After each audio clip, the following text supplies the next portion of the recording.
உடனுக்குடன் நேரலை செய்தி. விழுப்புரம் கீழ்புத்துப்பட்டில் சட்டவிரோதமாக மணல் கடத்தலில் ஈடுபட்ட திமுக நிர்வாகியை காவல்துறையினர் தேடி வருகிறார்கள். அது குறித்த செய்தியை தற்போது உடனுக்குடன் நேரலையில் பார்த்து வருகிறோம்.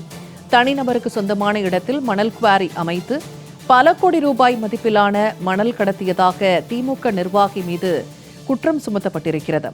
திண்டிவனம் சாராட்சியர் சோதனையில் சிக்கிய திமுக இளைஞரணி துணை அமைப்பாளர் உதயகுமார் குறித்த செய்தியை தற்போது நாம் பார்த்து வருகிறோம். சாராட்சியர் அளித்த புகாரின் பேரில் அவரை காவல்துறையினர் தீவிரமாக தேடி வருகிறார்கள்.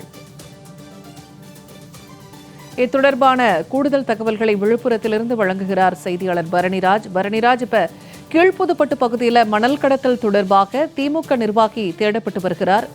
இந்த விஷயம் பற்றின பின்னணி தகவல்களை விரிவா சொல்லுங்க. விழுப்புரம் மாவட்டம் மரக்காணம் அருகே உள்ள கீழ்புத்துப்பட்டு கிராமத்தில் கிழக்கு கடற்கரை சாலையோரம் உள்ள தனிநபருக்கு சொந்தமான இடத்தில் சட்டவிரோதமாக மணல் குவாரி அமைத்து பல கோடி ரூபாய் மதிப்பிலான மணல் கடத்தி செல்லப்பட்டு விற்பனை செய்யப்பட்டு வருவதாக திண்டிவனம் சார் ஆட்சியர் திவ்யான்ஷி நிகாமிற்கு தகவல் கிடைத்தது. இதனைத் தொடர்ந்து கீழ்புத்துப்பட்டு கிராமத்திற்கு நேற்று இரவு திண்டிவனம் சார் ஆட்சியர் திவ்யான்ஷி நிகாம் அதிரடி சோதனை நடத்தினார்.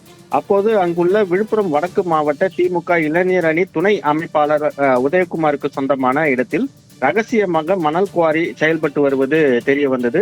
இதனையடுத்து அந்த ரகசிய மணல் குவாரிக்குள் திண்டிவனம் சார் ஆட்சியர் திவ்யான்ஷி நிகாம் சென்று பார்த்தபோது ஜேசிபி இயந்திரங்கள் மூலம் பல அடி ஆழத்திற்கு மணல் எடுத்து குவித்து வைக்கப்பட்டிருப்பதை கண்டு அவர் அதிர்ச்சி அடைந்தார். இதனையடுத்து அங்கு மணல் அள்ளும் பணியில் ஈடுபட்டிருந்த ஜேசிபி வாகனம், டிப்பர் லாரிகள், டிராக்டர்கள் உள்ளிட்ட 6 வாகனங்களை பறிமுதல் செய்து உத்தரவிட்டார்.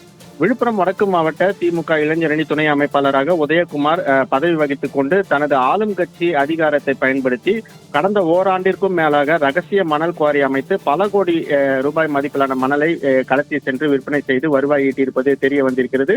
இது தொடர்பாக விழுப்புரம் வடக்கு மாவட்ட திமுக இளைஞரணி துணை அமைப்பாளர் உதயகுமார் மீது கோட்டக்குப்பம் காவல் நிலைய போலீசார் தற்போது வழக்கு பதிவு செய்து மணல் கடத்தலுக்கு பயன்படுத்தப்பட்ட 6 வாகனங்களையும் பறிமுதல் செய்து தீவிர விசாரணை நடத்தி வருகின்றனர்.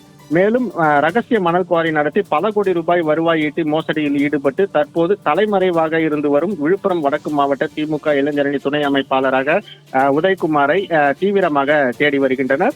ஆளும் கட்சியை சேர்ந்த நிர்வாகி ஒருவர் தனது அதிகாரத்தை பயன்படுத்தி ரகசிய மணல் குவாரி நடத்தி வந்துள்ள சம்பவம் பெரும் அதிர்ச்சியையும் பரபரப்பையும் ஏற்படுத்தி இருக்கிறது. பூர்ணிமா, தகவல்களை பகிர்ந்து கொண்டமைக்கு நன்றி பரணிராஜ்.